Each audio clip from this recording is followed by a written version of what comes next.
The state of Delaware is looking to bring health experts as well as home birth advocates together. Hello and welcome to Comcast Newsmakers. I'm Laura Jones. With me is State Representative Paul Baumbach. He represents the 23rd District, which takes in parts of Newark. Good to have you here. I'm pleased to be here, Laura. So what's at issue here? When women choose to have a child at home, they typically rely on a midwife.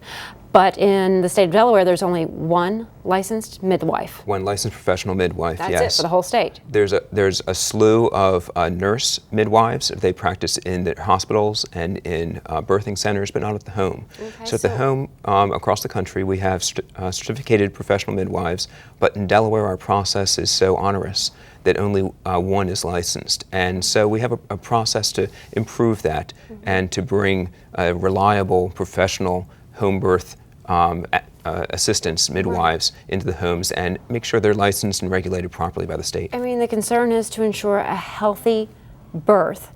And what's happening now? Are people having problems and going to other states because they are not sure of the regulations? Certainly that is happening. Because Delaware is not where it needs to be, we have families who are going to other states to deliver. And that's not good for them. And we've got the professionals here in Delaware, but we need to make sure that the process embraces them and works in an integrated way. We need to make sure that the home birth midwife is able to work with the hospitals, with the OBGYNs when complications come up or are indicated.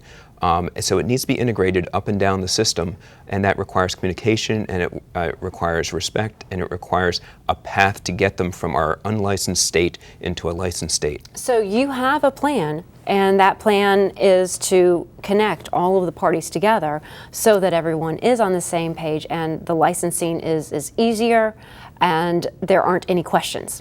I won't say it's easier, but I'm going to say it's effective. Effective, that's yes, a better word. And the process, the Department of Public Health has set up public meetings to bring the stakeholders to the table to find out how do we get to the destination of making sure we've got a working home birth system that works up the channel into to handle the more complicated issues when it comes up, but make sure that for the vast majority of cases where you don't have the complications, we've got that safe home birth available to families who choose that. Right, right. And you know, I was surprised to hear a lot of times people, it's not their first birth that they choose to do at home, it's a second or third because they may not have a great experience the first time, so they think home birthing would be better.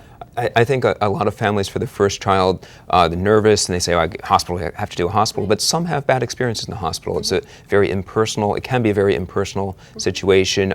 It can just be one that's not, it can be consistent with the warmth of childbirth and bringing your child into the world. So a lot of families speak to others and say, oh, you know, a hospital isn't the only choice. You may want to consider this path, and for that you need to make sure you've got a good qualified person to work with you at every step. Okay, and where is this as far as in the process as we close out this segment? Sure. Well, we have a few more public meetings.